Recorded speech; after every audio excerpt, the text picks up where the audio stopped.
Halo. Ya udah. Mengenai pulangnya Ya tentu ya satu hal kita nggak bisa menghindari orang pasti pulang gitu ya. Tapi yang kita ingatkan legasi yang ditinggalkan. Saya termasuk orang yang tertarik masuk politik itu karena iklannya Pak Kwik di Kompas PDIP, semacam Balitbang dulu. Itu berarti tahun 95 atau 96 dia pasang iklan. Nah saat itu saya langsung terpanggil nih, oh ini mesti orang baik, orang yang merasa mau perbaiki negara ini mesti maju. Dan Pak Kwik kan contoh yang sangat komplit ya.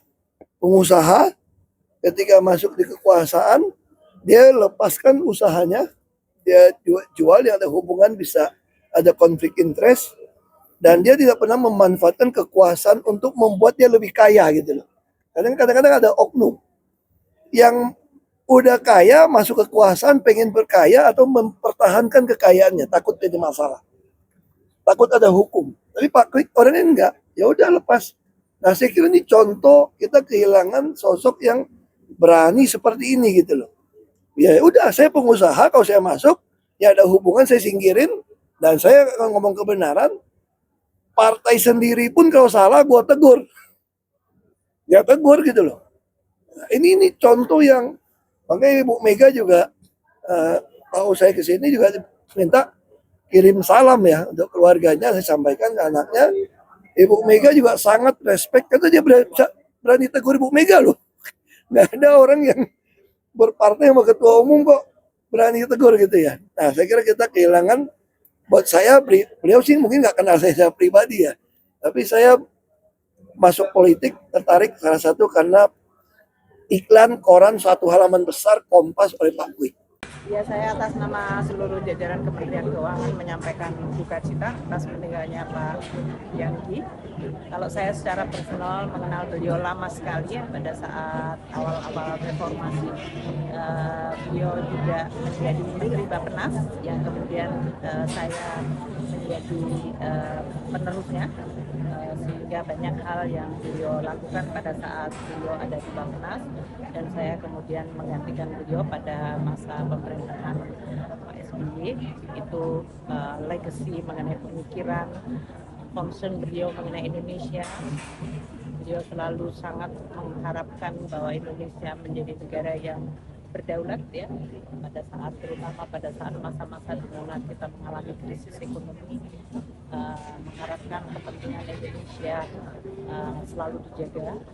Pada saat saya juga menjadi Dewan Ekonomi Nasional di bawahnya Presiden Gus Dur, beliau ada di dalam posisi Bappenas, dan waktu itu adalah masa-masa sulit perekonomian pada saat krisis, sehingga kami harus bersama-sama di dalam berbagai macam perundingan, termasuk Paris Club, kemudian dengan IMF, World Bank pada saat itu. Jadi banyak sekali masa-masa fondasi reformasi yang dibangun oleh Pak Yanggi, dan kita sangat berterima kasih dan sangat menghargai jasa beliau yang terus menjaga membangun Indonesia, meyakinkan dan making sure bahwa Indonesia terus dibangun dengan kedaulatan, kesejahteraan, berpihak kepada masyarakat dan kemandirian bangsa. Suatu masa yang saya bersama-sama beliau cukup banyak. Jadi kami berduka cita. Kemudian beliau juga pernah Menko, saya pernah Menko selama 18 bulan. Jadi memang ada banyak overlap antara kami dengan Pak. Gitu. Dan saya dikasih data, beliau orang yang suka berbagi, sehingga kita sebagai orang yang lebih muda itu merasa betul-betul adalah senior yang bisa memberikan satu guidance yang baik bagaimana cara kita menganalisis, mengkritisi sampai mencarikan solusi. Waktu itu jago ya. Pak, beliau ini sampai meninggal masih di politik sebagai kader aktif? Saya tidak tahu persisnya ya, tapi karena mulai sakit-sakit itu agak jarang. Tapi biasanya dengan Ibu Mega beliau punya komunikasi sangat khusus gitu, karena beliau tokoh lama di PDI Perjuangan yang sangat mewarnai gitu Pak B. Mas, tadi kan Pak Lauli bilang Pak Kwik ini sosok yang tegas. Bahkan Mega pun sempat dikritik tuh, jadi gimana? Oh iya, beliau seorang intelektual, ya, punya idealisme, orangnya decisif begitu. Dan kalau memang tidak benar dia tabrak siapapun dikasih. Kelihatan memang dia belajar dari proses yang sangat panjang, ya, belajar di Rotterdam, belajar ekonomi sangat serius, dia masuk sekolah dan tentu saja menjadi politisi aktif ya, dan pernah duduk di jabatan publik. Itu yang dia mencoba jalankan. Bahkan waktu setiap kali akan ada proses pilpres, biasanya dia membuat buku kecil gitu dan diberikan kepada seluruh calon. Karena dia berpikir untuk bangsa dan negara. Tadi juga disampaikan bahwa Pak Kwik adalah ekonom sosialis. Yes. Jadi gimana Pak melihat nilai itu? Saya kira iya.